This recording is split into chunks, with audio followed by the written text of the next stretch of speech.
Morning. கேள்வி ஒன்று தந்திருந்த நான் இதானே அந்த கேள்வியை பாருங்க. இதுல படத்துல காட்டியிருக்கேன். உங்களோட படத்துல தெளிவா இருக்கு தானே, அதுல இருக்க பாருங்க. வந்து ஒரு ஏஜு மின்வாயும் ஒரு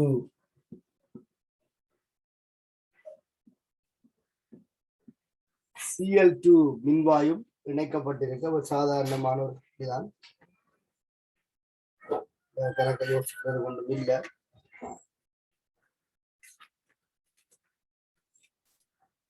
படத்தை பார்த்தீங்கன்னு சொன்னால் ஒரு வாயு மின்வாய் ஒரு உலோக அயன் மின்வாயோடு இணைக்கப்பட்டிருக்கு. அது வந்து Cl2 வாயு மின்வாய். அதுக்கு செறிவுகள் எல்லாம் உங்களுக்கு தரப்பட்டிருக்கு. பிரச்சனை இங்க யார் ஒருவருடைய அழுத்தமும் தரப்படை, குளோரின் அழுத்தமோ அல்லது பொன்னின் அழுத்தமோ தரப்படவில்லை. தாழ்த்தல் அழுத்தம் தெரியாது. இந்த மின்வாயில யார் அனோடாக தொழிற்படும் யார் கதோடாக தொழிற்படும் என்பதை வரிப்படத்தை வச்சுக்கொண்டு நாங்கள் தீர்மானிக்க முடியாது. ஒருவேளை கலத்தின் IUPAC பேரிடு தந்திருந்தா நாங்கள் அதுல இருந்து எடுக்கலாம். இடது கை பக்கத்துல எழுதப்பட்டிருக்க அரைக்கலத்தை நாங்கள் அனோட் மின்வாய் எடுக்கலாம். இந்த படத்துல வச்சுக்கொண்டு அப்படி எடுக்கலாம். சரிதான். இதுல நாங்கள் அப்படி எடுக்க முடியாது. நீங்கள் வாங்கிக் கொள்ள. ஆனால் அனோட் கதோட்டை கண்டுபிடிக்கிறதுக்காக ஒரு தாக்கம் தரப்பட்டிருக்கு. அந்த தாக்கத்துல வந்து 6 Cl மைனஸ் ஏஜு 2 ஏஜு 3+ ஓட தாக்கி 3 Cl2 வாயுவும் 2 ஏஜுவும் வருவதாக தாக்கம் தரப்பட்டிருக்கு. மேற்படி கலம் தொழிற்படும் போது நடைபெறும் கலத்தாக்கம் பின்வருமாறு சொல்லியிருக்கு. இந்த கலம் தொழிற்படைக்கலாம் இந்த தாக்கம் நடக்கும். இல்லையென்றால் மின்வாய் தாக்கம் சமநிலை தாக்கமாக இருக்கும். கலத்தாக்கம் எப்ப நடக்கும்? கலம் தொழிற்படைக்கு தான் நடக்கும். இந்த தாக்கம் தான் இதுல யார் அனோட் யார் கதோட் என்பதை இனங்காண்பதற்கான ஒரு தாக்கம். இப்ப கல தாக்கத்துல Cl மைனஸ் Cl2 ஆக ஒட்சியேற்றப்படுது. ஒட்சியேற்றப்படுகிற மின்வாய் அனோட் மின்வாய். ஆகவே அனோட் மின்வாயை தரப்பட்ட தாக்கத்தில இருந்து இப்ப நாங்கள் கண்டுபிடிக்கிறோம். ஏஜு 3+ வந்து தாழ்த்தல் நடக்குது. ஆகவே கதோட் மின்வாய் ஒக்சன் என்று சொல்லியிருக்கோம். ஒக்சியேற்றப்படுகிற மின்வாய் அனோட் மின்வாய், தாழ்த்தப்படுகிற மின்வாய் கதோட் மின்வாய். அழுத்தங்கள் தரப்பட்டிருந்தால் அழுத்தத்தை அடிப்படையாக கொண்டு சரி, அழுத்தங்கள் தரப்பட்டிருந்தால் அழுத்தங்களை வச்சுக்கொண்டு நாங்கள் பார்க்கலாம்.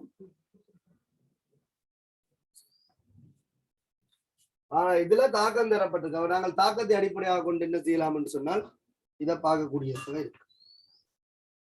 இனி நீங்கள் அனோட் கதோட்டை இனங்கண்டா பிறகு அங்கால கேள்வி உங்களுக்கு வராது. நடைபெறும் ஒட்சியேற்றல் அரை தாக்கத்தை தருக என்று சொல்லி ஒட்சியேற்றல் அரை தாக்கம் கண்டு கேட்டிருக்கு. அப்ப நாங்கள் இங்க ஒட்சியேற்றத்துக்குரிய அரை தாக்கத்தை நாங்கள் கொடுக்கலாம். ஆலியஸ் திறந்துள்ள நிலையில் வோல்ட்மானியின் வாசிப்பை பற்றி சொல்லி போட்டுதான் இந்த கேள்வி கேட்டுங்க ஒட்சியேற்ற அரை தாக்கம். அப்ப இதுல ஆலியஸ் திறந்துள்ள நிலையில மின்னோடா, ஆகவே இலத்திரன் தொடர்ச்சியாக பாயாது. இதுதான் இலத்திரன் வந்து நிறுத்தப்பட்டிருக்கு. இது முடிவிலி தடை வோல்ட்மானிக்கான தடை மின்னோடா. இந்த கலம் வந்து தொழிற்பாடு அற்ற நிலையில தான் உங்களுக்கு ஒட்சியேற்றல் அரை தாக்கத்தை தருக என்று கேட்டிருக்கு. ஏன் இங்க எஸ் வந்து திறந்துள்ள நிலை என்று சொல்லி இருக்கு. அப்ப கலம் தொழிற்படையில் என்று சொன்னால் கலத்துக்கூடாக மின்னோடாது. கலத்துக்கூடாக மின்னோடுவதை காட்டுவதற்காகத்தான் நாங்கள் என்ன செய்யறோம்? தனித்த அம்புக்குரிய பயன்படுத்துறோம். மின்னோடும் போது ஒரு திசையில சமநிலை நகர்.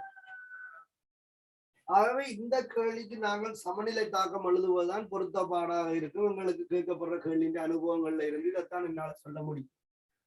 அப்ப ஆலியஸ் திறந்துள்ள நிலை என்பதால அனோட்டின் அரைக்கல தாக்கம் என்று கேட்டால் Cl மைனஸ் வந்து Cl2 ஆக ஒட்சியேற்றப்படும். அப்ப Cl மைனஸ் அயன்கள் Cl2 ஆக ஒட்சியேற்றப்படுகின்ற இந்த மாற்றம் தான் இதுல கேட்கப்படுது. இது வந்து மீளும் தன்மைக்குரியதாக எழுதினால் நல்லம் என்று நான் சொல்றேன். Cl மைனஸ் வந்து Cl2 ஆக உட்சியேற்றப்படுது. இதுதான் உட்சியேற்ற அரைக்கல தாக்கமாக இருக்கு. அடுத்தது கேட்டிருக்கு தாழ்த்தல் அரை தாக்கத்தை தருகிறேன்னு சொல்லி. எஸ் வந்து திறந்து இருக்கின்றதாலதான் நான் இது சமநிலையாக போட்டுக்கொள்றேன். இல்லை என்றால் கலம் தொழிற்படு நிலை என்றால் ஒரே திசையில உட்சியேற்றம் தாழ்த்தல் எழுதலாம். அப்ப தாழ்த்தல் அரைக்கல தாக்கம்னால் இங்க வந்து Ag3+ வந்து தாழ்த்தப்படுகிறது Ag solid ஆகும். அப்ப இதுல நாங்கள் 3 இலத்திரனை போட்டுக்கொள்வோம். இந்த அரைக்கல தாக்கங்கள் எழுதும் போது பௌதீக நிலைகள் மிகவும் கவனிப்பட வேண்டியதாக இருக்கு. என்னன்னு சொன்னால் பௌதிக நிலைகள்ல தான் இந்த தாக்கம் தங்கி இருக்க போகுது. எந்த ஸ்டேஜ்ல இருந்து இந்த ஸ்டேஜுக்கு மாறுதுன்னு சொல்லி உங்களுக்கு தெரிஞ்சிருக்கோம். கலத்தின் கல குறியீடு கேட்கப்படுது. கலத்தின் கல குறியீடு இங்க வந்து அனோட் வந்து Cl2 மின்வாய், வாயு மின்வாய். ஆகவே கல குறியீட்டுல பிளாட்டினம் சாலிட், பிளாட்டினம் சாலிட் பயன்படுத்தப்படுது வாயுவை புறத்துறிஞ்சிறதுக்கான. அப்ப இந்த மேற்பரப்பில தான் Cl2 புறத்துறிஞ்சப்பட்டு அயனோட தொடுகையில இருக்க போகுது. அப்ப Cl2 கேஸ் சடத்துவ மின்வாய் பயன்படுத்துறதால நாங்கள் ஒரு துண்ம சடத்துவ மின்வாய் பிளாட்டினத்தை இதுல குறிக்கிறோம். இது வந்து அதனுடைய அயன் கரைசலோட சமநிலையில இருக்கும். அப்ப Cl- அதனுடைய பௌதிக நிலை கரைசல் செறிவு 1 மோல் டெசிமீட்டர் -3. இவ்வளவு விஷயமும் உங்களோட இதுல கட்டாயம் உள்ளடக்கப்பட வேண்டும். இது அனோட் அரைக்கல தாக்கத்தினுடைய பெயர். அடுத்தது நாங்கள் எழுத வேண்டியது தாழ்த்தல் அரைக்கல தாக்கம், அதாவது கதோட் தாக்கம். இங்க வந்து Ag3+ வந்து தாழ்த்தப்படுவதாக சொல்லி இருக்கிறோம். அப்ப Ag3+ என்றால் அது இந்த பௌதிக நிலை வந்து கரைசல் செறிவு 1 மோல் டெசிமீட்டர் -3. இது வந்து தாழ்த்தப்படும் போது Ag-ஆக படுகிறது. அப்ப அது சொல்லிட்டு அப்ப நாங்கள் அதை பெரிய அப்படியே விடலாம். அது ஒரு உலோக அயன் மின்வாய் தான். இந்த 2 அரைக்கலங்களும் வந்து உப்பு பாலத்தால் இணைக்கப்பட்டிருக்கிறதால நாங்கள் ஒரு சோடி நிலைக்குத்து கோட்டால இந்த அரைக்கல தாக்கங்களை வேறுபடுத்திக் கொள்ளும் கலப்பேர்கள். சரியா? உங்களுக்கு கலத்தினுடைய IUPAC பேர் என்று கேட்டாங்கன்னா கலத்தின் கல குறியீட்டை தருக என்று கேட்டாங்கன்னா இதுல நீங்க தெளிவா இருக்கணும். ஒட்சியேற்றப்படுறதால இது இந்த மாதிரி எழுதப்பட்டிருக்கு. ஒட்சியேற்ற அரைக்கலம். அடுத்த சொல்லுங்க Cl2 மின்வாயின் நியம மின்வா அழுத்தம் 1.36 வோல்ட்டின் Ag-வின் நியம மின்வா அழுத்தத்தை கணிக்கன்னு சொல்லி ஏற்கனவே உங்களுக்கு சொல்லப்பட்டிருக்கு. இந்த கலம் தொழிற்படாத போது இந்த வோல்ட்மானின் வாசிப்பு தரப்பட்டிருக்கு 0.14 வோல்ட் என்று தரப்பட்டிருக்கு. அதாவது மின்னோடாத போது அழுத்தம் வந்து மின்னியக்க விசைக்கு சமம். இந்த கலத்தினுடைய மின்னியக்க விசை தெரியும். இப்போ ஒரு மின்வாயினுடைய மின்வா அழுத்தம் தெரிஞ்சா இன்னொரு மின்வாயின் மின்வா அழுத்தத்தை நாங்கள் காணலாம். இது எங்களுக்கு பிரச்சனையாக இருக்கக்கூடாது. நான் பல கேள்விகள் செய்துட்டேன் நிதியமா. சரிதான். இதுல நீங்கள் கவனமாக இருக்கும். உங்களுக்கு இப்ப கலத்தினுடைய மின்னியக்க விசை தந்திருக்குது. Cl- இந்த மின்னியக்க விசையும் தந்திருக்குது. மின்வா அழுத்தம் தந்திருக்கு. ஆகவே நீங்கள் Ag-வின் மின்வா அழுத்தத்தை காணலாம். E செல் வந்து நியம மின்வா அழுத்தம் என்றால் E cathode minus E anode. சரி, சமன்பாட்டில் ஒரு மைனஸ் இருக்கு.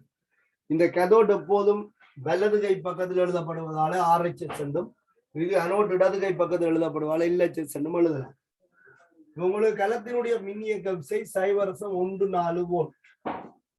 கலத்தினுடைய மின்னியக்க விசை 0.14 வோல்ட்.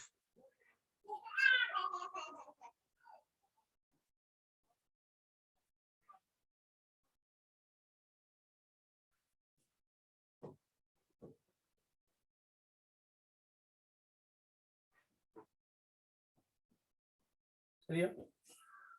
இதுல வந்து கேதோட் வந்து தெரியாது. அதுதான் நாங்க காண வந்து நாங்க கேதோட்டின் அழுத்தம் எங்களுக்கு தெரியாது. அப்ப E ஸ்டாண்டர்ட் வந்து Ag3+ Ag என்று எழுதி கொள்ளலாம், அல்லது கேதோட் என்றே வச்சு கொள்ளலாம்.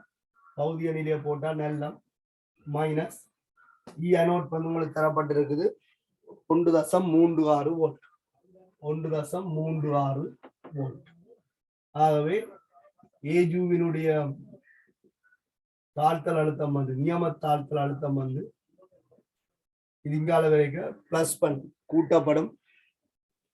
கூட்டிச்சு சொன்னால் 1.50 வோல்ட் என்று வரும். 1.50 வோல்ட் 0.14 அது 1.36 வோல்ட் 1.50 வோல்ட் இதனுடைய தாழ்த்தல் அழுத்தம்.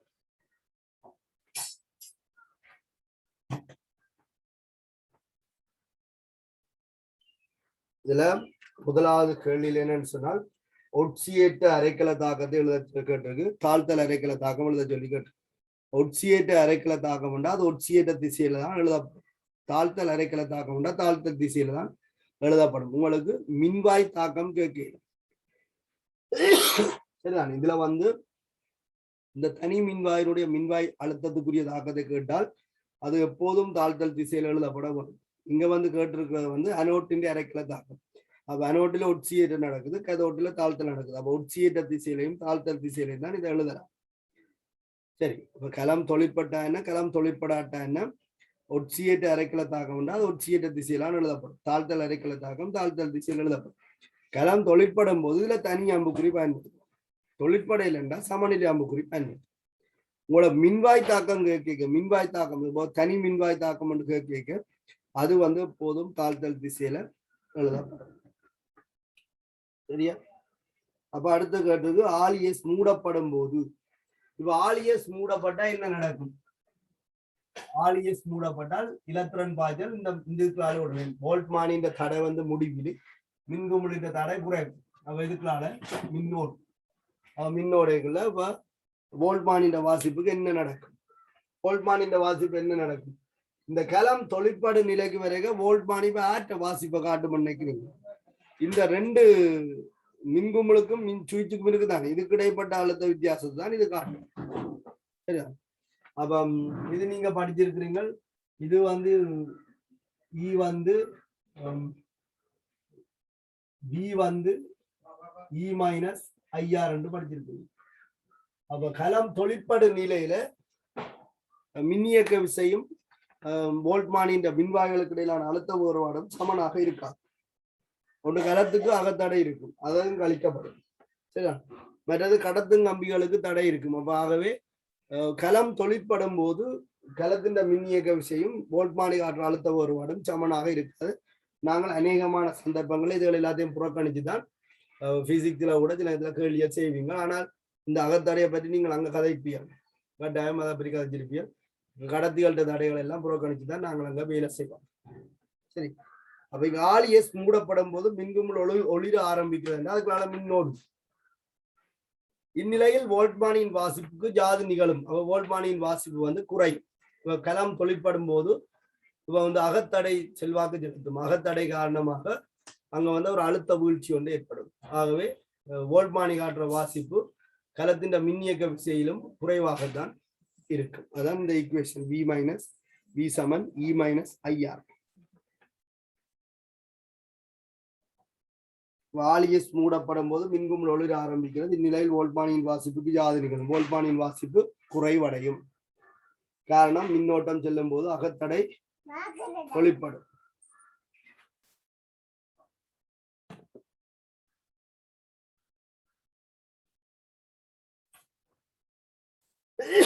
இந்த கேள்விகள்ல நீங்கள் இனி முரண்படக்கூடாது. இந்த கேள்விகள் தெளிவாக தெரிஞ்சிருக்க வேணும். நீங்க எந்த பேப்பரை எடுத்தீங்கன்னாலும் கேள்வியின் அடிப்படை பேட்டர்ன் இப்படித்தான் இருக்க போகுது. நான் பாஸ் பேப்பர் கேள்வியை உங்களை செய்து பார்க்க சொல்றேன், நீங்க பாஸ் பேப்பர் கேள்வியை செய்து பாருங்க. இதை விட இலகுவாகத்தான் பாஸ் பேப்பர் கேள்விகள் இருக்கு. அங்க அவ்வளவுக்கு சுத்தக்கூடிய மாதிரி கேள்விகள் இல்லை. அடுத்த கேள்வியை பாருங்க. அதுதான் இப்ப உங்களுக்கு சில நேரத்துல பிரச்சனையா இருக்கு. நான் முதல் ஒரு கேள்வி இதே மாதிரி செய்திருந்தேன், சிலர் எனக்கு ஆன்சர் போட்டிருக்கீங்கன்னா சரியா இந்த மெத்தட் சரி. இப்போ ஒரு மின்பகு பொருள் வந்து சடத்துவ மின்வாயால மின்பகுக்கப்படுவதற்கும் ஒரு தாக்குத்திறனுடைய மின்வாயால மின்பகுக்கப்படுவதற்கும் இடையில வித்தியாசம் இருக்கு. அதை நீங்கள் உணரவும். நான் முதலும் சொல்லியிருக்கேன், செப்பு சல்பேட் நீர்க்கரசுல செப்பு மின்வாயை கொண்டு மின்பகுக்கைக்குள்ள அனோட்டில நடக்கிற தாக்கத்துக்கும் ஒரு பிளாட்டினம் மின்வாயை பயன்படுத்தி மின்பகுக்கைக்கு அனோட்டில் நடக்கிற தாக்கத்துக்கும் இடையில வித்தியாசம் இருக்கு. ஒரு சடத்துவ மின்வாயை பயன்படுத்தி நாங்கள் மின்பகுப்பு செய்யும் அனோட்ல வந்து அயன்கள் மின்னிறக்கத்துக்கு உட்படும். ஆனால் அங்கே ஒரு தாக்கத்தினுடைய ஒரு மின்வாய் இருக்குமாக இருந்தால் அனோட்டில அயன்கள் மின்னிறக்கத்துக்கு உட்படாது. அந்த அனோட்டாக பயன்படுற உலோகம் வந்து என்ன செய்யும்னு சொன்னா தாக்கத்தினுடையது, ஆகவே கரிய ஆரம்பிக்கும். அந்த அடிப்படையில தான் இந்த கேள்வியை நீங்கள் பார்க்க வேண்டும். இங்க வந்து LIBR என்ற நீர்க்கரசல் என்று சொல்லி இருக்கிறார். ஏன் LIBR என்ற நீர்க்கரசல் அப்படி சொல்லப்பட்டிருக்குன்னு சொன்னால், இந்த LIBRல இருக்கிற LI பிளஸோ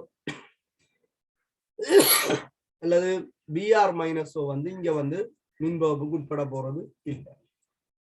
சரிதான். LI பிளஸ் விட நீரின் அயனாக்கத்தால் உருவாக்கப்படுகின்ற H பிளஸ் தாழ்த்தல் அழுத்தம் கூடியது, இலகுவாக தாழ்த்தப்படும். அல்லது H2O இலகுவாக தாழ்த்தப்பட்டு OH மைனஸ் அயன்களும் H2 வாயுவும் விடுவிக்கப்படும். அப்ப கதோட்டில வந்து LI பிளஸ் தாழ்த்தப்படாது, ஐதரசன் தான் தாழ்த்தப்பட்டு H2 வாயு விடுவிக்கப்படும். அதே மாதிரி அனோட்ல பார்க்கல, அனோட்ல BR மைனஸ் அயன்கள் OH மைனஸ் அயன்கள் வந்தாலும் அங்க வந்து BR மைனஸ் அயன்கள் வந்து என்ன செய்ய போகுது, BR அனோட் வந்து இப்ப மெக்னீசியம் மின்வாய். அப்ப மெக்னீசியம் மின்வாய் பயன்படுத்தப்படுறதால BR மைனஸ் OH மைனஸோ மின்னிறக்கத்துக்கு உட்படாது. அப்ப மெக்னீசியம் வந்து கரி ஆரம்பிக்கும். மின்பகு கலத்துக்குள்ள வந்து Mg2 பிளஸ் அயன்களும் OH மைனஸ் அயன்களும் வந்து ஒரே கரைசலுக்குள்ள இருக்கும். மின்பகு கலத்துல ஒரே கரைசலுக்குள்ளதான் இருக்கு.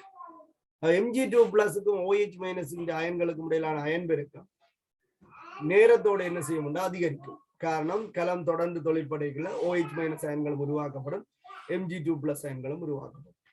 அப்ப இந்த உருவாகிற Mg2 பிளஸ் அயன்களின் OH மைனஸ் அயன்களின் சரிவுகளுக்கு வீசமானத்துல வலுவேற்றப்பட்ட பெருக்கம், அதாவது அயன் பெருக்கம் கரைதிறன் பெருக்கத்துக்கு சமனாக வர கலங்கல் தன்மை தோன்ற ஆரம்பிக்கும், நிரம்பல் அடைஞ்சு கலங்கல் தன்மை.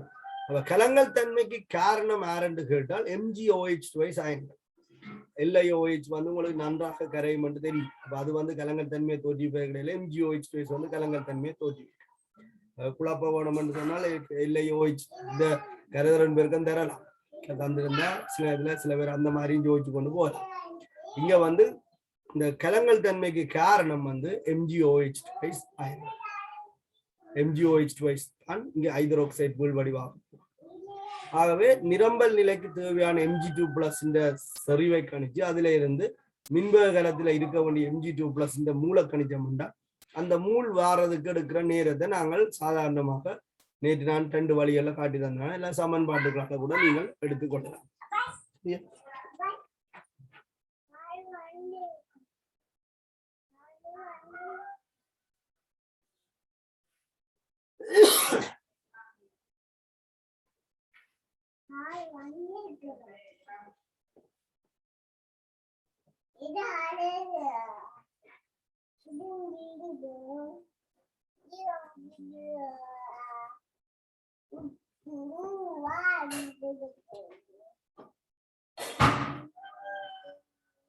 மின்பகுப்புல இந்த மாதிரி கேள்விகள் சில பேர் கஷ்டமாக இருக்கும்.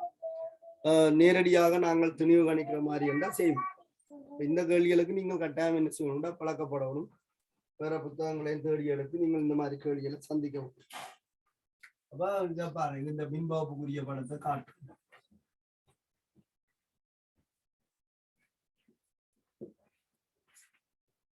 LiBR 100 சென்டிமீட்டர்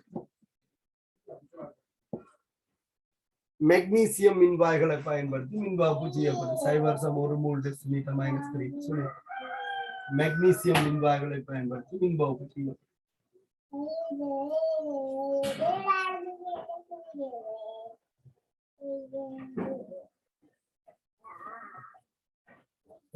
மெக்னீசியம் மின்வாய்களை பயன்படுத்தி மின்வாய்ப்பு செய்யப்படும்.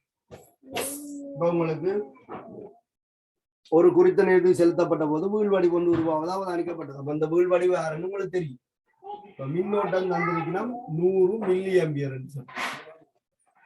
செலுத்தப்பட்ட மின்னோட்டம் 100 மில்லி ஆம்பியர். அனோட்டில் நடைபெறும் தாக்கத்தை தருகின்றது. அப்ப உங்களுக்கு இப்ப அனோட்டில் இங்க OH மைனஸ் அயன்களும் வரும், BR மைனஸ் அயன்களும் வரும். ஆனால் அனோட் வந்து தாக்கத்திறனுடைய ஒரு மூலகம் மெக்னீசியம். அப்ப அனோட்ல வாயுக்கு அயன்கள் வந்து மின்னிறக்கத்துக்கு உட்படும். அனோட்ல வந்து அயன்கள் மின்னிறக்கத்துக்கு உட்படாது. என்ன நடக்கும் அனோட்ல? கரைதல் நடக்கும். இங்க சமநிலை தாக்கம் போடுறோம், கரம் தொழிற்படும். அப்ப மெக்னீசியம் வந்து கரைஞ்சு Mg2+ அயன்களை தோற்றுவிக்கும். இதுதான் அனோட்ல நடக்கிறது. கேதோட்ல என்ன நடக்கும்னு சொன்னால் H+ அயன்களும் Li+ அயன்களும் கேதோட்ல வரும், மறை மின்வாயனம். உங்களுக்கு Li+ அயன்கள் பிந்த சாயனத்தோட மிகவும் உச்சத்துல உள்ளாங்க. இது சாதாரணமாக தாழ்த்தப்படாது, நீர் கரைசல் இது ஒருபோதும் தாழ்த்தப்படாது. அப்ப இந்த Li+ அயன்கள் தாழ்த்தப்படாத H+ அயன்கள் தான் தாழ்த்தப்படும். H+ அயன்கள் என்று சொன்னால் எங்கே இருந்து வரும்? நீரின் அயனாக்கத்தால் இந்த H+ அயன்கள் வரும். நீரின் அயனாக்கத்தால் தான் H+ அயன்கள் விடுவிக்கப்படும். அப்ப நாங்கள் இதுக்கு தாக்கம் போட்டோம்னு சொன்னால்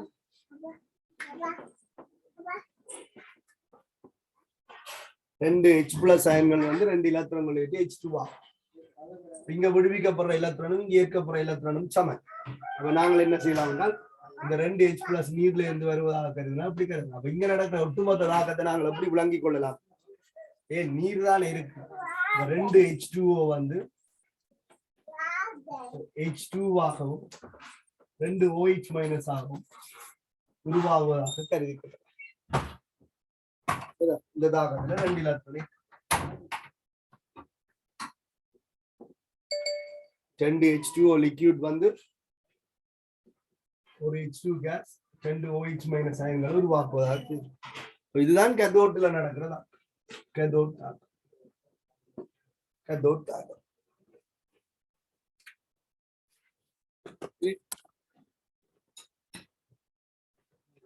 உங்களை என்ன கேட்டிருக்கு? அனோட்டில் நடைபெறும் தாக்கத்தை தருக, கேதோட்டில் நடைபெறும் தாக்கத்தை. அனோட் தாக்கம் இது, கேதோட் தாக்கம். மின்பகுப்பின் போது நிகழும் நிகர தாக்கம் ஜாதது கேட்டு. நிகர தாக்கம் என்றால் என்ன நடக்க போகுது? இதுல ஒரு சீரம் அதுல தாக்கத்துல நடக்கும். நிகர தாக்கம் 2ஐயும் கூட்டி எழுதினால் சரி. அவங்களுக்கு Mg solid வந்து 2 H2O இலத்திரன் ஜாமனால பிரச்சனை இல்லை. இங்க Mg2+ இருக்கு, அங்க 2 OH- இருக்கு. அப்ப MgOH வரும். இதுதான் நிகர தாக்கம். MgOH. இது நீர்ல கரையாத வெள்ளை உள்வடி. இதான் இந்த கலங்கல் தன்மை காரணம். கலங்கல் தன்மை காரணமான ஹைட்ரோக்சைடு வந்து MgOH.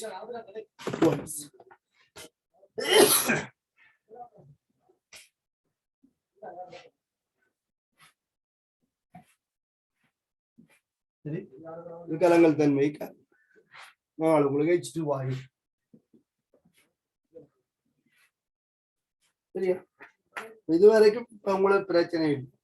அடுத்த ஒரு சின்ன ஒரு விஷயம் தான், அதுதான் உங்களுக்கு சில நேரத்துல குழப்ப வாய்ப்பு இருக்கு. மின்பகுப்பு தொடங்கி எவ்வளவு நேரத்தில் வீழ்வடிவு மட்டுமட்டாக தோன்ற ஆரம்பிக்கும் சொன்னால் இந்த தாக்கத்துல உருவாகிற Mg2+ அயன்களும் விடுவிக்கப்படுற OH- அயன்களும் சேர்ந்து கரைதிறன் பெருக்கத்துக்கு சமனா வந்தால் வீழ்வடிவு வருங்க. ஆகவே நாங்கள் இந்த கேள்வியில தான் நாங்கள் கவனிக்க வேண்டிய விஷயம் இருக்கு. MgOH இந்த நிரம்பல் நிலையை தோற்றுவிப்பதற்கு தேவையான MgOH இந்த நிரம்பல் நிலையை தோற்றுவிப்பதற்கான அயன்கள செறிவை நாங்கள் கரைதிறன் பெருக்கத்தின் அறிவை பயன்படுத்தி என்ன செய்யலாம் என்றால் காணலாம். நாங்கள் இந்த கேள்வி எல்லாம் செய்திருக்கோம். நிரம்பல் நிலையில அயன் பெருக்கம் கரைதிறன் பெருக்கத்துக்கு சமம். அப்ப இதுல நான் உங்களுக்கு 12 தர 10⁻12 தான் தரான் KSB. MgOH இந்த KSB வந்து 12 தர 10⁻12 தரப்பட்டிருக்கு. முதல் நான் 10⁻12 போட்டு மாத்தி விட்டேன். நான் உங்களுக்கு இந்த KSB தெரியும்.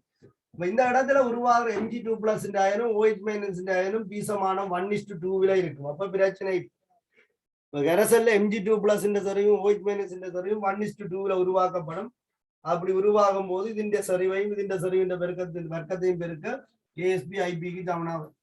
அப்ப நிரம்பல் நிலையை தோற்றுவிப்பதற்கு தேவையான Mg2+ சரிவை கணிச்சோம்னு சொன்னால் OH- சரிவு உங்களுக்கு தெரியும். ஆகவே நிரம்பல் நிலையில KSB சமன் IP. இது சமன் Mg2+ சரிவு S, OH- சரிவு 2S. சமன்பாட்டை போட்டு பிரதிக்கணும். அதுல பாருங்க. அப்ப IP தெரியும் 12 தர 10⁻12 மூல் கனம் டெசிமீட்டர் -9. இது 4s³ பண்ணுவேன். இதுல இருந்து நாங்கள் S கணிக்கலாம். எஸ் கணிக்கும் போது கனமூலம் 4 ஒரு கனமூலம் 3 கனமூலம் 3 தர 10⁻4 மூல் டெசிமீட்டர் -3 என்று இதுதான் Mg2+ சரி. இதனால் கணிக்கைக்குள்ள எங்களுக்கு கிடைத்த பெருமானம் என்னண்டா 1.44 தர 10⁻3 என்று வருது. அதாவது இந்த கரைசலுக்குள்ள Mg2+ செறிவு 3 கனமூலத்தை நீங்க மடக்கையில கணிக்கலாம். அப்படி கணிக்கும் போது 1.44 தர 10⁻3 மூல் டெசிமீட்டர் -3 என்று வருது. சரி 10⁻4 1.44 தர 10⁻4 மூல் டெசிமீட்டர் -3. இதுல நீங்க கவனிங்க ஒருக்கா இந்த கரைசலுக்குள்ள Mg2+ செறிவு இந்த கரைசலுக்குள்ள Mg2+ செறிவு 1.44 தர 10⁻4 மூல் டெசிமீட்டர் -3க்கு வரும்போது OH- செறிவு இந்த 2 மடங்காக வரும். சரியா? இந்த அயன்கள்ட்ட செறிவுகள்ட்ட பெருக்கம் வந்து KSPக்கு மட்டுமட்டாக சமனாக இருக்கு. இந்த கணத்துல நிரம்பிட்டது, அடுத்த கணத்துல கலங்கல் தன்மை தோன்றும். அப்ப நாங்கள் பார்டர் லைன்ல வச்சுதானே கேள்வி செய்யலாம். அப்ப நிரம்பல் நிலையை தோற்றுவிப்பதற்கு தேவையான Mg2+ செறிவு 1.44 தர 10⁻4 மூல் டெசிமீட்டர் -3. அதாவது 1 டெசிமீட்டர் கனம் கரைசலுக்குள்ள 1.44 தர 10⁻4 மூல் Mg2+ அயன்கள் இருந்தால் இங்கே கலங்கல் தன்மை அவதானிக்கப்படும். ஆனால் நாங்கள் மின்பகுக்கிறதுக்காக எடுத்த கரைசல் வந்து 100 சென்டிமீட்டர் கனம். ஆகவே இந்த மின்பக கலத்துக்குள்ள எத்தனை மூல் Mg2+ வேணும் என்று சொல்லி நாங்கள் பார்க்கலாம். இந்த மின்பக கலத்துக்குள்ள எத்தனை மூல் Mg2+ இருந்தால் இந்த செறிவு அடையும். N/Cv போட்டீங்கன்னு சொன்னால் நீங்க மூல் காணலாம்.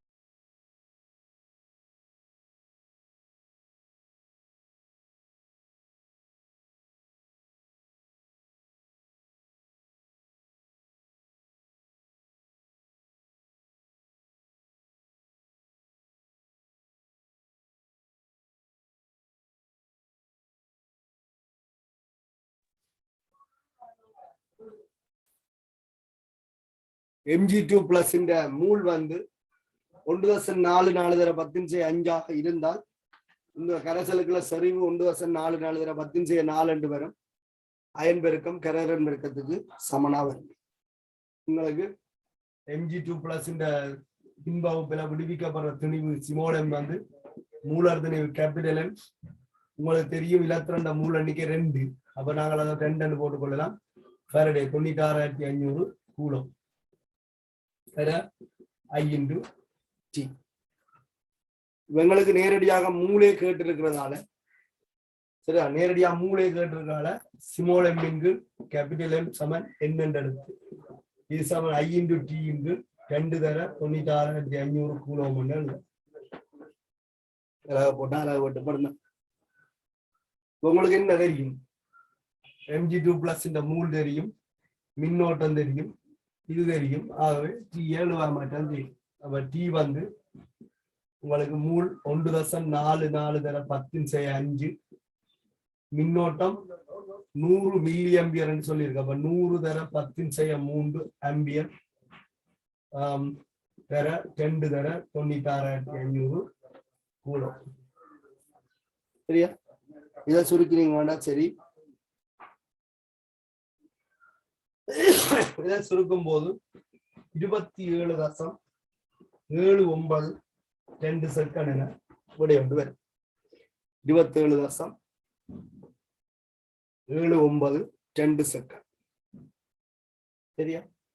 அப்ப இந்த மாதிரி நீங்கள் கணிக்கலாம். இப்ப முதல் கேள்வி மாதிரிதான் இந்த கேள்வி. இதுல எந்த ஒரு உலோகமும் பயன்படுத்தப்படலாம். தாக்குத்திறனுடைய உலோகம் கரைதிறன் பெருக்கம் தெரிஞ்சால் நிரம்பல் நிலைய தோற்றுவிப்பதற்கான செறிவை கண்டுட்டு KSPயை பயன்படுத்தி இந்த கனவளவை பயன்படுத்தி இதுக்குள்ள உருவாக வேண்டிய மூளை கண்டுட்டு அந்த மூல் உருவாக வேணும் என்றால் மின்னோட்டம் தெரிஞ்சா நேரத்தை காணலாம், நேரம் தெரிஞ்சா மின்னோட்டத்தை காணலாம்.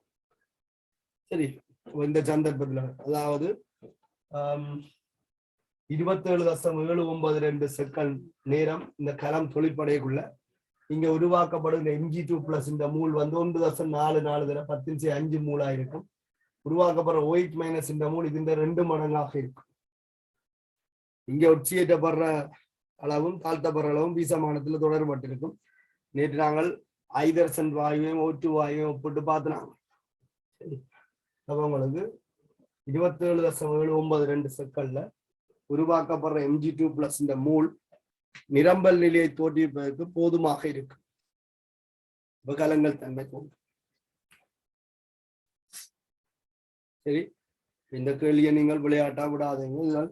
எக்ஸாம் பேப்பர்கள்ல ஒரு வேல்யூவான கேள்வியாக எதிர்பார்க்கப்படுறது.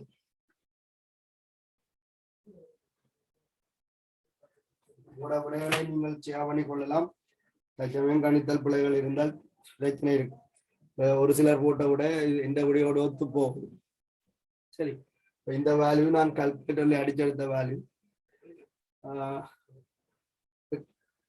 இந்த கேள்வியை நான் இலகுபடுத்துறேன். முதல் ஒரு கேள்வியில 4 தர 10⁵12 தான் இருந்தேன். இந்த நாளும் வெட்டுப்பட 10⁴4 சரிவு வந்துருக்கு.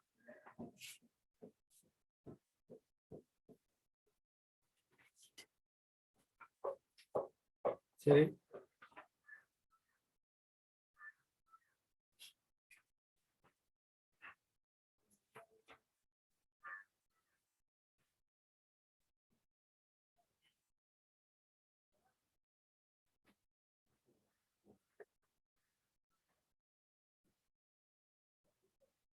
அடுத்த கேள்வியை நோட் பண்ணிக்கொள்ளுங்க. செய்யாதாக்கள் செய்யுங்க கேள்வியை. இதுல பகுதிகளிலே போடுங்கள்.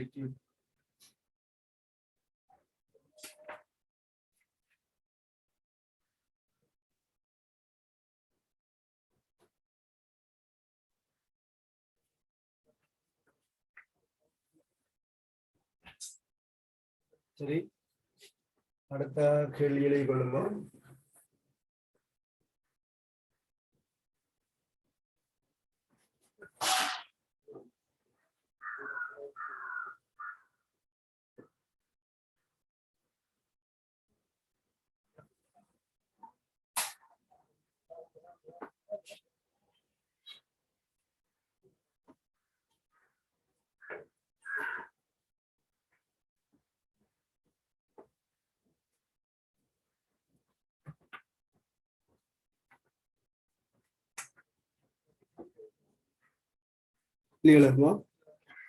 உமக்கு பின்வருவன வழங்கப்படுகின்றன. உமக்கு பின்வருவன வழங்கப்படுகின்றன.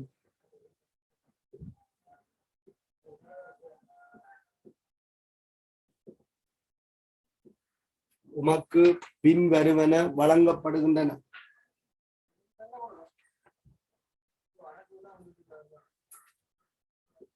ஒரு மூல் டெசிமீட்டர் -3 சட்டன் SO4 கரைசல். ஒரு மூல் டெசிமீட்டர் -3 சட்டன் SO4 கரைசல்.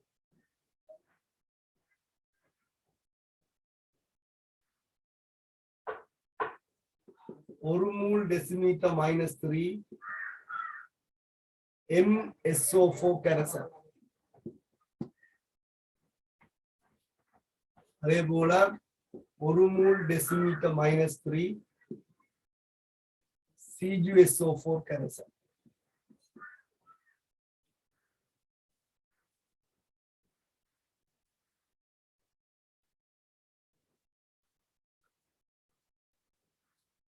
சட்டன் MCU உலோக துண்டுகள்.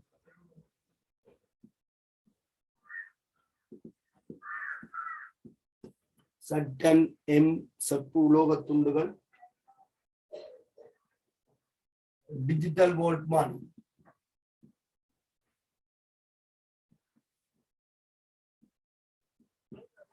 டிஜிட்டல் வோல்ட்மான்.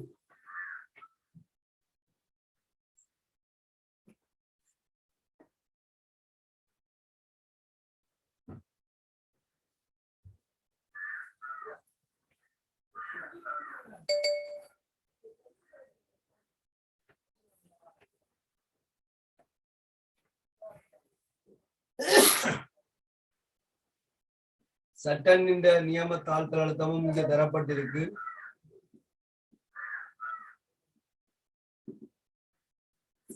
சைவர்சம் 76 வோல்ட் என்று.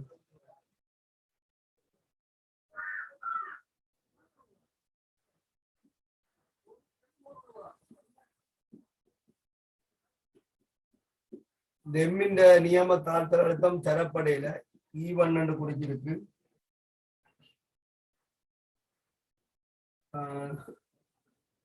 Cu2+ நியம தாழ்த்தல் அழுத்தம் தந்திருக்கு.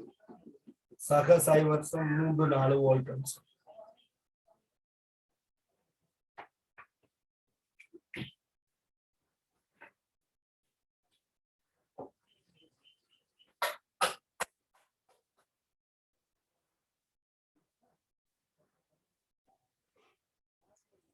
இதுல இப்படி சொல்லி இருக்கிறோம் என்னன்னு சொன்னா,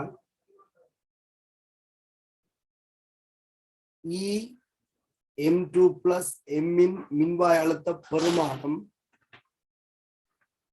E ஸ்டாண்டர்ட் M2+ M சொலிட்டின் மின்வாய் அழுத்த பெருமானம்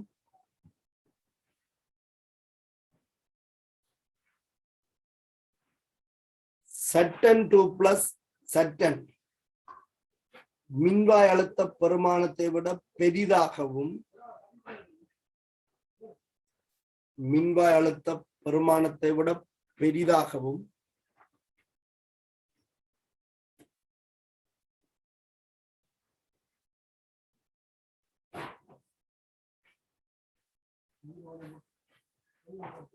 Cu2+ Cu மின்வாய் அழுத்த பெருமானத்தை விட சிறிதாகவும் உள்ளது என்று சொல்லியிருக்கு. அதாவது இந்த மூன்று மின்வாய்களையும் ஒழுங்க இனங்கான்றதுக்கு ஒரு தகவல் சொல்லப்பட்டது.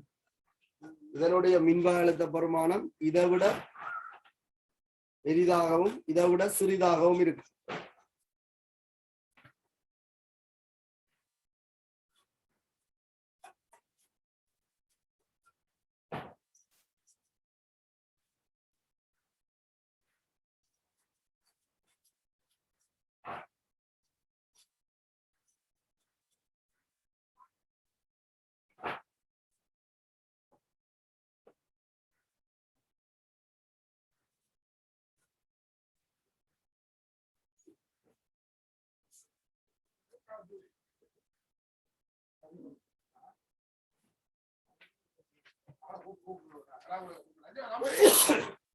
சரி, முதலாவது கேள்வி.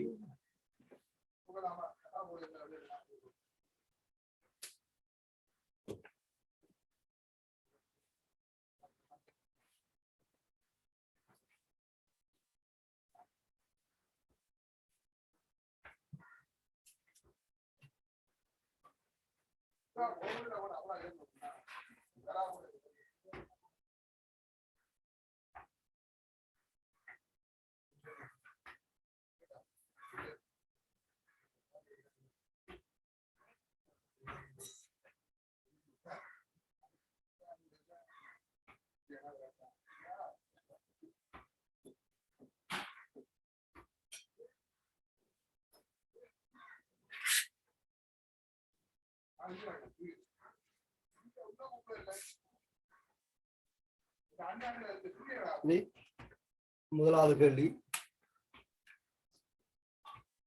தொடராக இணைக்கப்பட்டுள்ள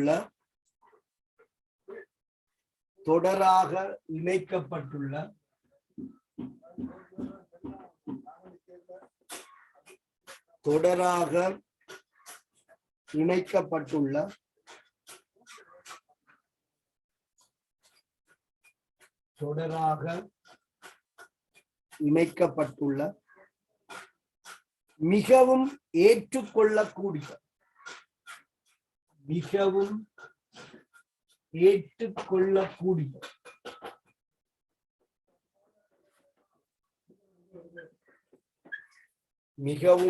ஏற்றுக்கொள்ளக்கூடிய மின்கலங்களுக்கான வரைபடத்தை வரைக.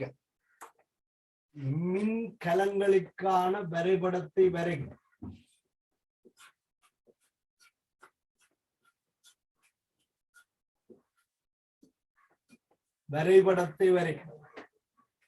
மின்கலங்களுக்கான வரைபடத்தை வரை.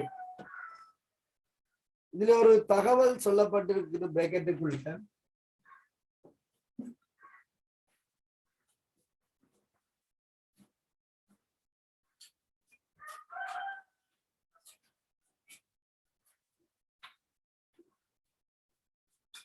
இம்மின்கல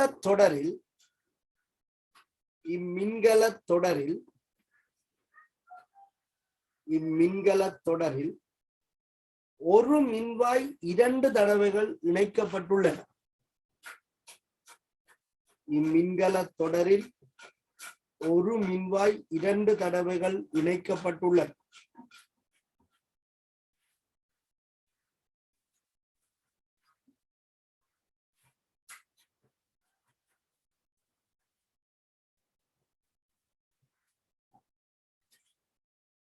அதி கூடியது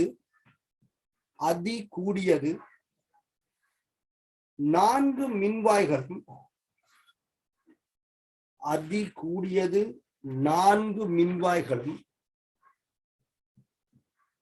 2 மின்கலங்களும் இத்தொடரில் காணப்பட வேண்டும்.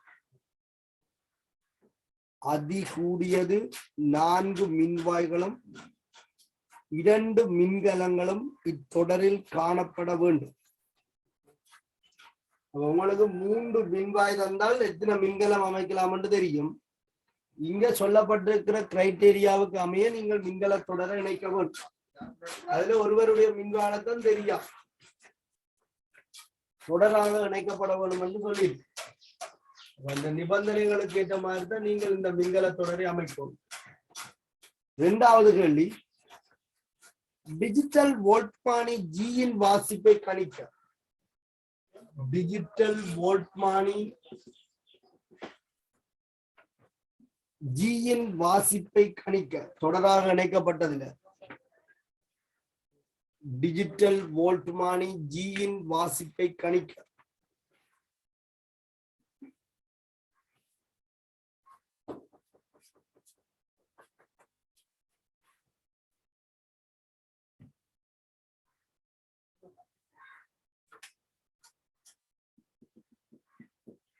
மூன்றாவது கேள்வி,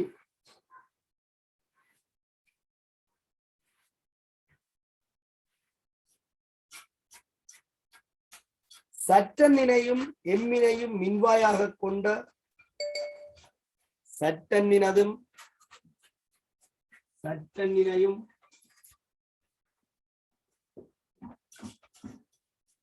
எம்மினையும் மின்வாயாக கொண்ட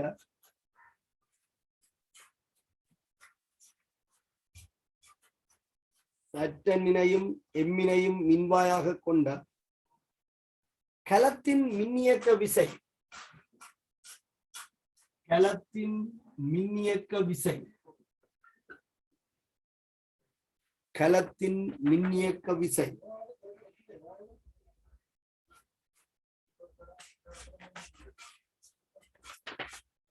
கலத்தின் மின்னியக்க விசை 0.53 வோல்ட் என தரப்படி 0.53 வோல்ட் என தரப்படி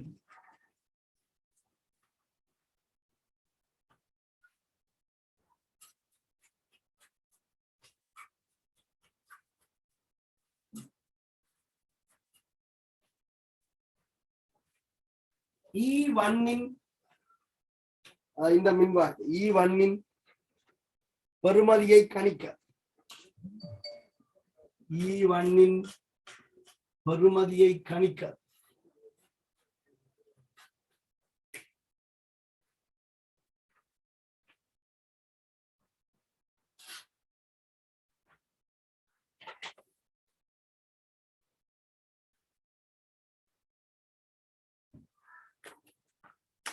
அடுத்த 4வது கேள்வி,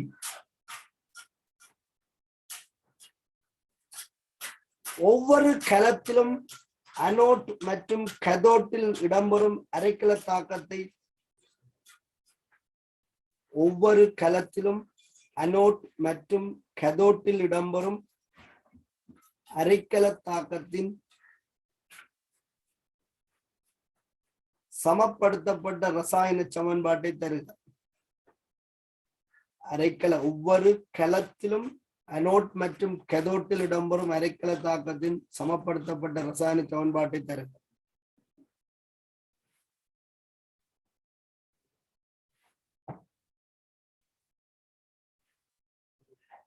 இதுதானே உங்களுக்கு 3 மின்வாய் தரப்பட்டிருக்கு. இதுல இருந்து உருவாக்கக்கூடிய மின்கலங்கள் 2 மின்கலங்கள் வந்து தொடராக இணைக்கப்படுது. அப்படி தொடராக இணைக்கப்படுவது கல வரைபடத்து தான் வரைய சொல்லிக்கிட்டு கலங்களுக்கான வரைபடம். அப்ப தொடர் இணைப்பின் படம் நீங்கள் வரையவும். உங்களுக்கு தரப்பட்ட தகவலின் அடிப்படையில 3 மின்வாய்களை முதல் ஒரு மின்ரசாயன தொடர்ல ஒழுங்கமைக்கும். உங்களுக்கு சொல்லி இருக்கு E1 வந்து இதை விட பெருசண்டும் இதை விட சின்ன சொல்லி இருக்கு. ஆகவே இதே ஓர்டர்ல மின்ரசாயன கலம் இருக்கு. சட்டன் மின்வாயின் தாழ்த்தல் அழுத்தத்தை விட எம் மின்வாயின் தாழ்த்தல் அழுத்தம் கூட. சரிதான், சட்டன் மின்வாயின் தாழ்த்தல் அழுத்தத்தை விட எம் மின்வாயின் தாழ்த்தல் அழுத்தம் கூட. செப்பு மின்வாயின் தாழ்த்தல் அழுத்தம் இதை விட கூட. ஆகவே மின்ரசாயன தொடர்ல இந்த 3 மின்வாய்களும் இந்த ஒழுங்குல ஒழுங்கமைக்கப்பட்டிருக்கு. தாழ்த்தல் அழுத்தம் கீழ் நோக்கி அதிகம். உங்களுக்கு தெரியும் 3 மின்வாய்கள் தரப்பட்டால் 3 மின்ரசாயன கலங்களை உருவாக்கலாம். இந்த 2ஐயும் பயன்படுத்தினால் கலம் 1, இந்த 2ஐயும் பயன்படுத்தினால் கலம் 10, இந்த 2ஐயும் பயன்படுத்தினால் கலம் 3. 3 மின்வாய்களை நீங்கள் உருவாக்கி கொள்ளலாம்.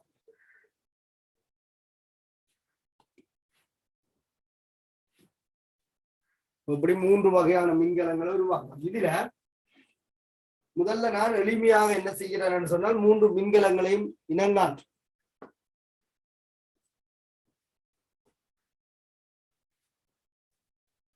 மூன்று மின்கலங்களையும் முதல் இனங்கான். கலம் 1 கலம் 1ல சட்டனும் எம்மும் இருக்கு. அப்ப அழுத்தம் குறைஞ்ச மின்வாய் மறை மின்வாய், அழுத்தம் கூடிய மின்வாய் நேர் மின்வாய். அப்ப இது சட்டன் மின்வாய், இது எம் மின்வாய் தான் கலம் 1ல. கலம் 1ல தான் மின்வாய். இதை நீங்கள் கல வரைபடமாக்கணும். நான் இப்ப விளங்குற கண்டிப்படி போறோம். கலம் 2ல எம் மின்வாய் மறை மின்வாய், செப்பு மின்வாய், நேர் மின்வாய். கலம் 2ல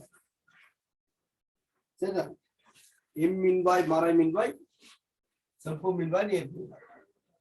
கலம் 3ல முதல் இதை இடங்காணும். கலம் 3ல சட்டன் மின்வாய் மறை மின்வாய், செப்பு மின்வாய், நேர் மின்வாய். இதுதான் 3 கலம். நாங்கள் உருவாக்க போற 3 கலமும் இப்படித்தான் இருக்க போறோம். கல வரைபடத்தை நாங்கள் வந்து கீறிக்கொள்வோம். மின்வெல்லாம் தந்திருக்குதா. இதுல 2 கலம் தான் பயன்படுத்த போறோம். 2 கலம், பொருத்தமான 2 கலத்தை பயன்படுத்தி நாங்கள் மின்ரசாயன கலத்தை தொடராக இணைக்கும். தொடராக இணைக்கும். இப்ப கலம் 1ஐயும் கலம் 2ஐயும் தொடராக இணைக்கிறதாக இருந்தால் இப்படியே கொண்டே இணைக்கலாம்.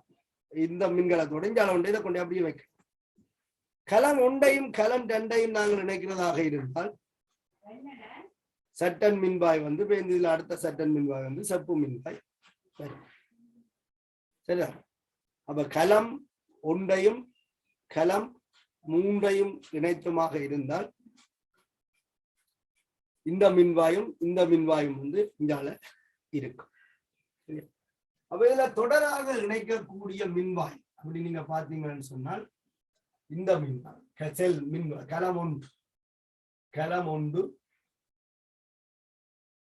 மின்வாய், கலம் 2 மின்வாய். இதுல இது எம், இது சட். இதுல இது எம், இது சப். இதுதான் கலம் 2. இது ஒரு தொடர் இணைப்பு. இது ஒரு தொடர் இணைப்பு. இதையும் இதையும் நாங்கள் இணைக்கிறதாக இருந்தால், இதையும் இணைக்கிறதாக இருந்தால் இது சட்டன், இது எண். அடுத்தது இது சட்டன், இது சப். இதுல சட்டன் சரிதான? இதுவும் ஒரு தொடர் இணைப்பு தான். இதுலயும் இது தொடராக இணைக்கப்பட்டிருக்கு. என்ன பிரச்சனை என்று சொன்னால், இங்க ஒரு கிரைட்டீரியா தரப்பட்டிருக்கு. மிகவும் ஏற்றுக்கொள்ளக்கூடிய மின்கலங்களுக்கான வரைபடத்தை வரைக. மின்கல தொடரில் ஒரு மின்வாய் 2 தடவைகள் இணைக்கப்பட்டுள்ளன சொல்லி, ஒரு மின்வாய் 2 தடவைகள் இணைக்கப்பட்டிருக்கு. இதுல ஒரு மின்வாய் 2 தடவைகள் இணைக்கப்பட்டிருக்கு. இதுல ஒரு மின்வாய் இங்கே ஒன்று இங்கே ஒன்றாக இருக்கு. இதுல கதோடாக இருக்கிறது, இதுல அனோடாக இருக்கு. ஒரு மின்வாய் 2 தடவைகள் தொடராக இணைக்கப்பட்டிருக்கு, ஒன்றோடு ஒன்று இணைக்கப்பட்டிருக்கு. அப்ப 4 மின்கலங்களும் இத்தொடரில் 2 மின்கலங்களும் இத்தொடரில் காணப்பட வேண்டும். 4 மின்வாய்களும் 2 மின்கலங்களும் இத்தொடர்ல காணப்பட வேண்டும். இதுல இந்த 2 தொடர் இணைப்பிலையும் 2 மின்வாய்களும் இணைக்கப்பட்டிருக்கு. இங்க 2 மின்வாயும் நேரடியாக இணைக்கப்படவில்லை. இது சட்டன், இது சட்டன். இது கலத்தோடு தொடுக இருக்கு. இதுல 2 மின்வாய்களும் இணைக்கப்பட்டிருக்கு. அதுதான் சொல்லியிருக்கு. மின்கலத்துடன் ஒரு மின்வாய் 2 தடவைகள் இணைக்கப்பட்டுள்ளன. ஒரு மின்வாய் 2 தடவைகள் இணைக்கப்பட்டிருக்கு. ஒரு மின்வாய் 2 தடவைகள் இணைக்கப்பட்டிருக்கு. ஆகவே இந்த தொடர் தான் இங்க எதிர்பார்க்கப்பட்டிருக்கு. கலம் 1ம் கலம் 2ம் கொண்ட ஒரு தொடர். இதற்கு ஏற்றால் போல் நாங்கள் இனி என்ன செய்யலாம்னா கல வரைபடத்தை வரையலாம். கல வரைபடத்துல இங்க உப்பு பாலம், நுண்துளை பிரிப்பான பற்றி காணின மின்பாகு பொருட்கள் இருக்கு.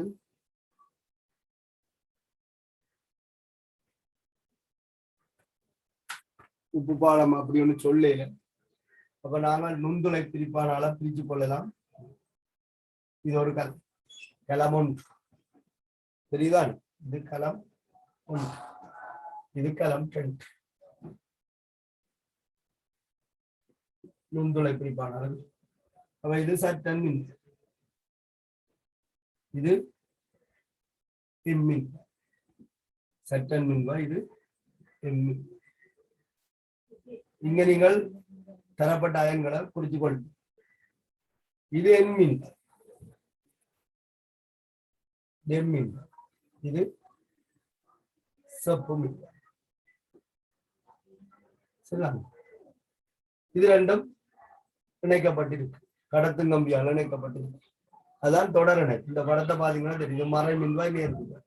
இதுல இது மறை மின்வாய், இது நேர் மின்வாய். சரி, உங்களை கேட்டது கல வரைபடம். கல வரைபடம் என்றா இதான் கூட வரைபடம். இப்ப கலம் 1ம் கலம் 2 இணைக்கப்பட்டிருக்கு. இது ஒரு டிஜிட்டல் வோல்ட்மானியால் இணைக்கப்படும். சரி, எண்ணிலக்க வோல்ட். 2 மின்வாய்கள் அடுத்தடுத்து இணைக்கப்பட்டிருக்கு. இவருடைய அழுத்தம் உங்களுக்கு தெரியும், இவருடைய அழுத்தம் தெரியும், இவருடைய அழுத்தம் தெரியாது. உங்களுக்கு இதே மாதிரி ஒரு கேள்வி அன்றைக்கு செய்திருக்கேன். இதன் அழுத்தம் இப்ப எங்களுக்கு தேவையில்லை. ஏன்னு சொன்னால் இதன் அழுத்தம் கேன்சல் பண்ணப்படும். தனித்தனி அழுத்தங்களை கண்டு கூட்டுறதும் இவரை கருத்துல கொள்ளாமல் இதுல இருந்து இதை கழிக்கிறதும் சமனாக இருக்கும். சாரி, இதுல இருந்து இதை கழிக்கிறதும் சமனாக இருக்கு. வேணுமெண்டா பாருங்க. இந்த மின்வா அழுத்தம் உங்களுக்கு தெரியாது, இந்த மின்வா அழுத்தமும் தெரியாது. 2 ஒன்றுதான். இது தொடர் இணைப்பு. அப்ப இதுல நாங்க ஒரு வோல்ட்மானியை போட்டால் இந்த வோல்ட்மானி 2 மின்கலங்கள்டையும் அழுத்தங்கள்டையும் கூட்டுத்தொகைக்கு சமனாக இருக்கணும்.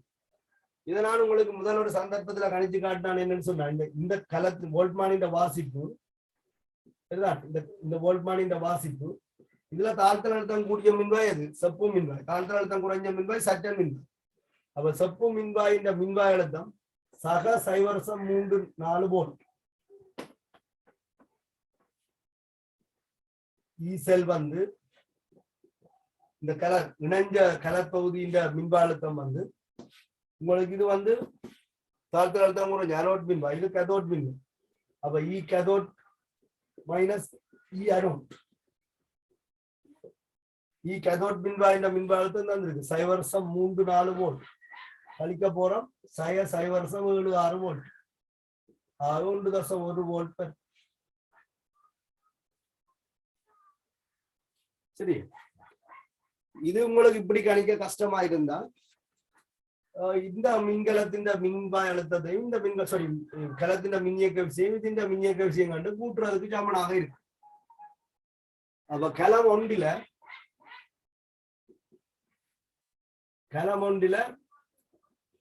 மின்னியக்க விஷயம் காணும். கலம் ஒன்றில அனோட் வந்து சட்டன் மின்வாய். சரியா? அப்ப கதோட் எம் மின்வாய் அதனுடைய அழுத்தம் E1 கழிக்க போறேன் 0.76 வோல்ட். சரியா? இதுதான் கலம் ஒன்றின் அழுத்தம். சரி, E செல் 1 ஸ்டாண்டர்ட் வந்து கதோட்டின் மின்னியக்கம் minus into minus plus 0.76 volt. இதுதான் இதுன்ற அழுத்தமா இருக்கு. இது தெரியாதால பெருமானம் தெரியாது. ஈ சார்புல காணலாம் இருக்கு. கலம் 2ல ஈ செல் 2 இது அனோட் இது கதோட். அப்ப இதுல இருந்து இதை கழிக்க போறேன். அப்ப 0.34 வோல்ட் கழிக்க போறேன் E1. சரியா? ரெண்டும் தொடராக இணைக்கப்பட்டிருக்கிறதால இந்த கலத்தின் மின்னியக்க விஷயம் இந்த கலத்தின் மின்னியக்க கூட்டுத்தொகை தான் இணைஞ்ச கலத்தின் மின்னியக்க விஷயம் இருக்க போகுது, அழுத்தமா இருக்க போகுது. அவ ஈசெல் 1 பிளஸ் ஈசெல் 2 வந்து இந்த வோல்ட்மானின் வாசிப்பா இருக்கு. அப்ப வோல்ட்மானி காட்டுற வாசிப்பு ஒட்டுமொத்த கலத்தின் கூட்டுத்தொகை இதுண்ட அழுத்தம் சக இதுண்ட அழுத்தம். இங்க பிளஸ் E1 இருக்கு, இங்க மைனஸ் E1 இருக்கு. ரெண்டும் கழிவட்டு என்றால் 0.34 சக 0.76 இதற்கு 1.1. அப்ப உங்களுக்கு இந்த மின்வாயினுடைய மின்வாய் அழுத்தம் தெரியாட்டாலும் நீங்கள் இந்த ரெண்டு மின்வாய் அழுத்தங்களையும் பயன்படுத்தி இணைஞ்ச தொகுதியின் மின்வாய் அழுத்தத்தை கணிக்கலாம். இது மின்கலத்தின் மின்கல அடுக்கின்ற மின்னியக்க விஷயம் கணிக்கலாம். இதுதான் அது தனித்தனியா தெரியா கணியமாக வச்சுக்கொண்டு கணிச்சு போட்டு கூட்டுறதும் சரி. இதை கருத்திலேயே கொள்ளாமல் இந்த ரெண்டு இந்த மின்வாயின் அழுத்தத்தை கருத்திலேயே கொள்ளாமல் இதுல இருந்து இதை கழிச்செடுக்கிறதும் சரியாக இருக்கு. உங்களை கேட்டது டிஜிட்டல் வோல்ட்மானியோட வாசிப்பு. டிஜிட்டல் வோல்ட்மானி இப்ப எங்க காட்டணும்? இந்த ரெண்டு கலத்தையும் அடிப்படையாக கொண்டுதான் காட்ட போகுது. அப்ப இதுண்ட அழுத்தத்தையும் பயன்படுத்தி நீங்கள் என்ன செய்யலாம்னு சொன்னால் மின்னியக்க விஷயம் சொல்லலாம். இப்ப நேரடியாக கழிக்கும். இது கழிக்க உங்களுக்கு கஷ்டமாக இருந்தால் இந்த கலத்தை தனியொரு கலமாக கருதி அதிண்ட மின்னியக்க விஷயம் காண்றீங்க, இந்த கலத்தை தனியொரு மின்னியக்க விஷயம் காணுறாங்க. ரெண்டின்டையும் கூட்டுத்தொகை இணைஞ்ச தொகுதி இந்த மின்னியக்க விஷயம் வோல்ட்மானியோட வாசிப்பா இருக்கு.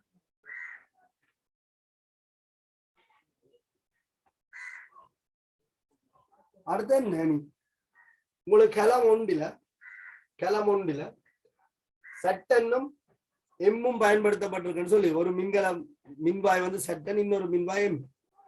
இதுண்ட மின்வாயத்தான் தந்திருக்கிறோம். அப்ப இதே கலம் ஒன்றுதான் இது. சட்டனையும் எம்மையும் கொண்ட மின்வாய் கலம் ஒன்று. இந்த பெருமானம் தந்திருக்கு. எவ்வளவு ஒன்று தந்திருக்கிறோம்? 0.53 வோல்ட் ஒன்று தந்திருக்கு கலத்தின் மின்னியக்க.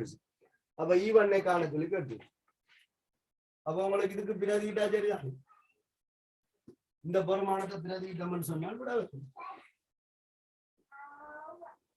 அங்கால நோமல் கேள்விதாங்க, அதுக்கும் கேள்விக்கும் பிரச்சனை. இது பெருமானம் உங்களை தந்திருக்கோம் 0.53 சொல்லி.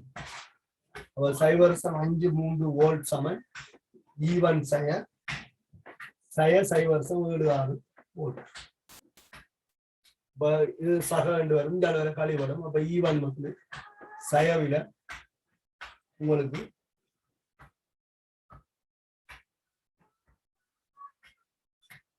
0.23 வோல்ட்.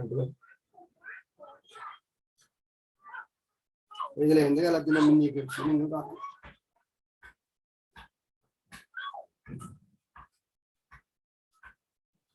எங்கால அனோட் தாக்கம் அனோட் தாக்கம் அது உங்களுக்கு வளமையான கேள்விதான். இந்த காலத்துல அனோட் தாக்கம்னு சொன்னால் அரைக்கலம் சமநிலை தாக்கம் போடும். சரியா? மின்கலத்தில அனோட் தாக்கம் ஒட்சியேட்டல் திசையில சட்டனுக்கு அரைக்கல சமநிலை தாக்கம் போடுறீங்க. இதுக்கு தாழ்த்தல் திசையில அரைக்கல தாக்கம் போடுறீங்க. இது வலுவளவு தான் இருக்கு M2+ சொல்லி. அப்ப உங்களுக்கு எழுதுறதுல பிரச்சனை இருக்காது.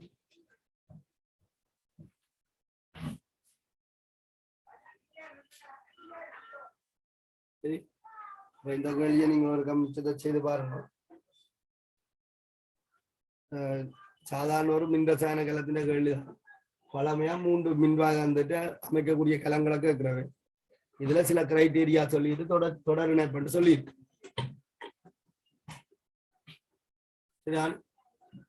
நீங்கள் செய்து பாருங்க.